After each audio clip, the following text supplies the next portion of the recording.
கொண்டிருந்தப்போ நெருக்கடி காலத்தில் தலைவர் கலைஞர்களோடு அவர் வீடு தேடி சென்று இந்தியாவில நெருக்கடி அமல்படுத்தப்பட்டிருக்கு.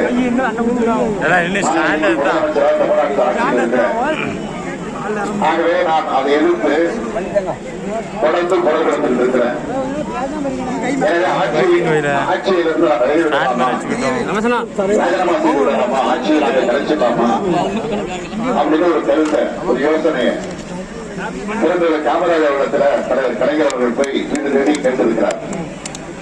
உடனே பிறந்தவர் காமராஜர் தலைவர் கையை பிடிச்சுக்கிட்டு இந்தியாவிலேயே சுவாச காத்த சுதந்திர காத்த தமிழ்நாட்டை தான் இப்ப சுவாசிக்க முடியுது,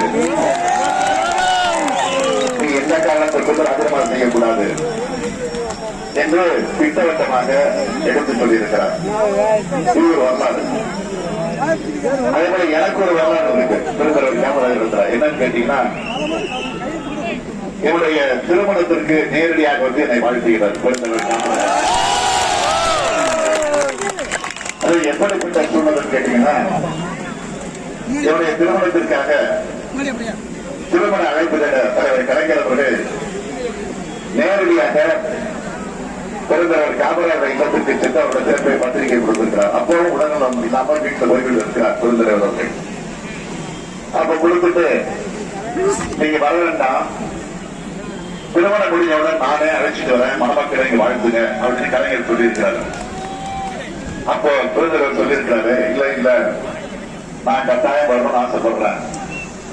உங்க பையன் இந்த சின்ன வயசுல அரசியல் ஈடுபட்டு அவன் செஞ்சுட்டு இருக்கக்கூடிய செயலெல்லாம் பார்த்து எனக்கு ஆச்சரியமா இருக்கு, பத்திரிகையில பார்த்தேன்.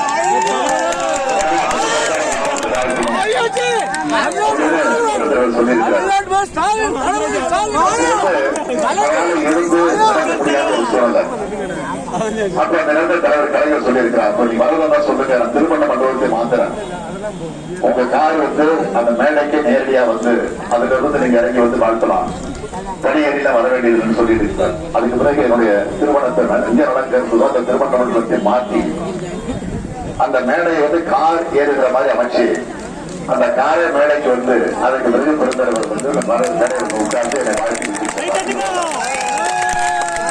நினைச்சு பார்க்கிறேன். அதெல்லாம் அது மட்டும் இல்ல, பிறந்தவர்கள் மறைத்தப்போ அவரை எங்க அடக்கம் செய்யலாம் என்று காங்கிரஸ் கட்சியுடைய முன்னணி தலைவர்கள் தான் யோசிச்சுட்டு இருக்கிறாங்க.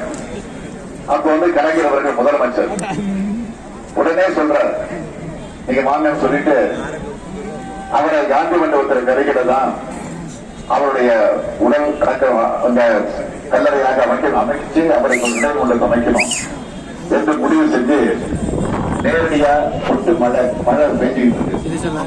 அந்த மழையில தலைவர் கலைஞர் அவர்கள் முதலமைச்சராக இரவு நேரம் தேசிய மடிச்சு கட்டிக்கிட்டு அப்ப விளக்குறதுதான் இல்ல, கார் லைட்டை போட்டு அந்த லைட் வெளிச்சத்தை இடத்தை தேர்ந்தெடுத்து அதற்கு பிறகு பிறந்தவர் காமராஜர் அங்க வந்து அடக்கம் செஞ்சு இன்னைக்கு ஒரு மண்டபமாக அது மாறி இருக்குன்னா அதற்கு காரணம் தலைவர் கலைஞர் அரசியலை இவ்வளவு